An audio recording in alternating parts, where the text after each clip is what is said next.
পিহু স্বার্থকে দেখে চমকে গেল। এক পলক চেয়েই চোখ সরিয়ে পাশ কাটিয়ে সামনে গেল। স্বার্থ সেদিকে শুধু চেয়েই রইল। আরমান পাশ থেকে চাপা গলায় বলল, ভাই, বাবি তো চইলা যাচ্ছে। লুকমান বলে, বাবিরে ডাকি ভাই। স্বার্থ পিহুর দিকে চেয়ে। পিহু সবে কপাই এগিয়েছে, এমনি তার ডাক পড়ল, এই মেয়ে শুনো। পিহু দাঁড়ালো না। তড়িগড়ি করে পা বাড়াতে নিলেই স্বার্থ দমকে উঠল রীতিমতো। এই মেয়ে, দাঁড়াতে বলছি তোমায়। পিহু দাঁড়িয়ে পড়ল। আশপাশ চাইল চোখ ঘুরিয়ে।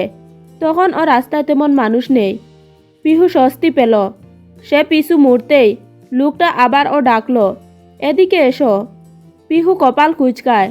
নিজ দিকে আঙ্গুল তাক করে জিজ্ঞেস করে, আমি?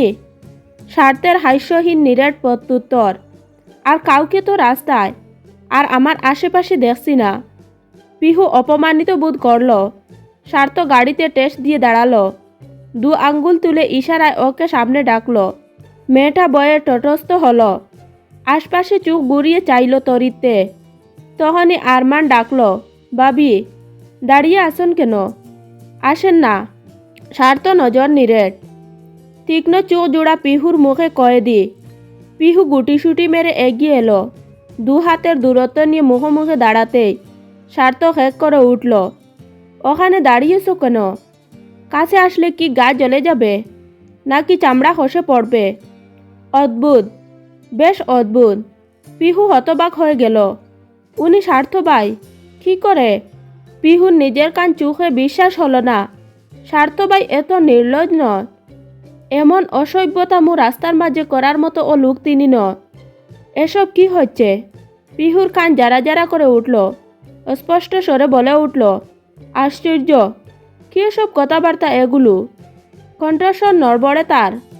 স্বার্থ আচানক চটে গেল, বেয়াদবি করছো কেন? এটা কোন ধরন হলো কথা বলার? পিহু হতবম্ব। আশ্চর্য চোখে চাইতেই স্বার্থ তাকে ফের কাছে ডাকলো। আরমান আর লুকমান ততক্ষণে কেটে পড়েছে। কোথায় গিয়েছে কে জানে।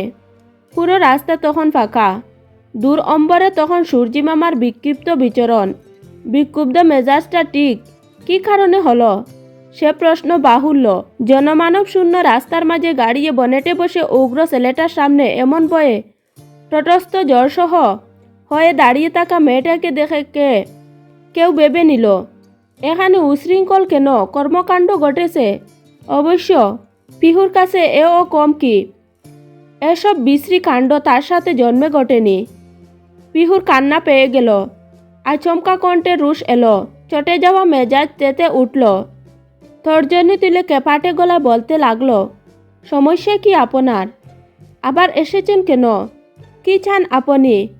আমাকে শান্তিতে না বাঁচতে দেওয়ার পণ করেছেন। ছেড়ে যখন গিয়েছিলেন তখন ফিরে কেন এলেন?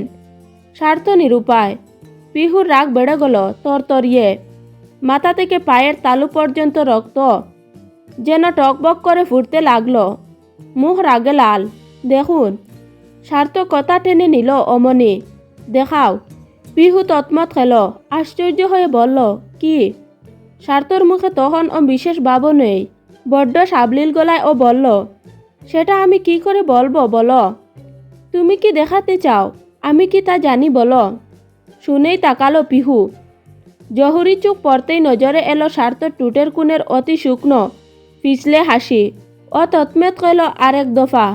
স্বার্থ বলল, এত কথা বাড়াচ্ছ কেন? সামনে এসো। পিহুর চোয়াল এমনি শক্ত হলো। রাগ বাড়ল তরতর করে। হাত শক্ত করে বলল, স্বার্থ, আপনার কি মনে হচ্ছে আমরা হ্যাপিলি ওয়েডেড কাপল? আপনি সবটা জানেন আপনি কি কি করেছেন, তবু ও এমন নাটক কেন করছেন? স্বার্থ মুখ তখন হাস্যহীন। চোখ বুজে লোকটা লম্বা শ্বাস টানল। পরপর এক গাফে গাড়ির বনেট থেকে থামল।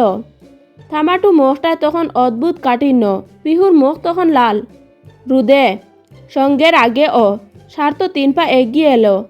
পিহু 3 পা পিছিয়ে গেল। এক প্রকার লাফিয়ে পরনের কামিজ হামচে বলল, কি সমস্যা?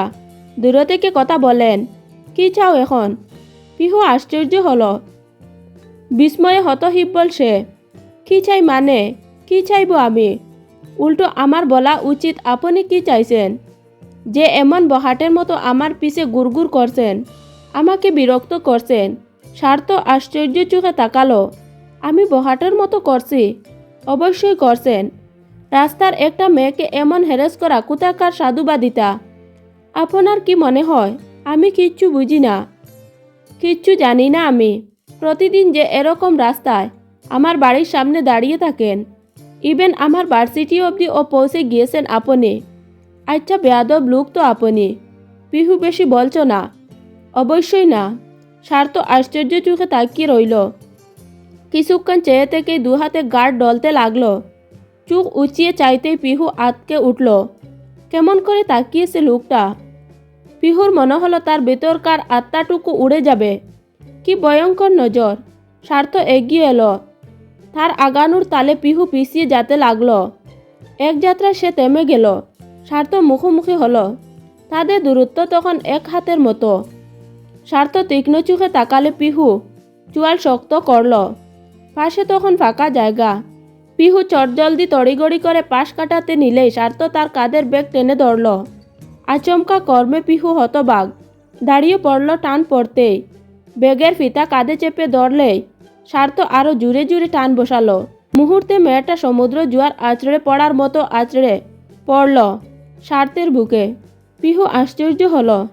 তার শরীর তখন অসাড় হওয়ার জোগাড়। মুখ তুলে আশেপাশে চাইল তটস্থ হয়ে। পাশে কাউকে না দেখে স্বার্থের দিকে ফিরল তরিতে। রাগে তার গা কাঁপছে।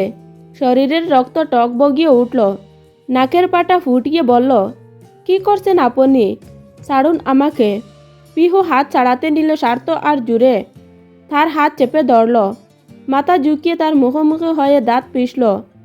হিসিয়ে বলল, এখনও তো ধরলামই না, তার আগেই ছেড়ে দেব। আমি যে এত পুরুষই নয় পিহু, একদমই না। আমি ধরার মতো ধরলে ছাড়ার জন্য চটপট করে মরে গেলে ও রেহাই পেত না।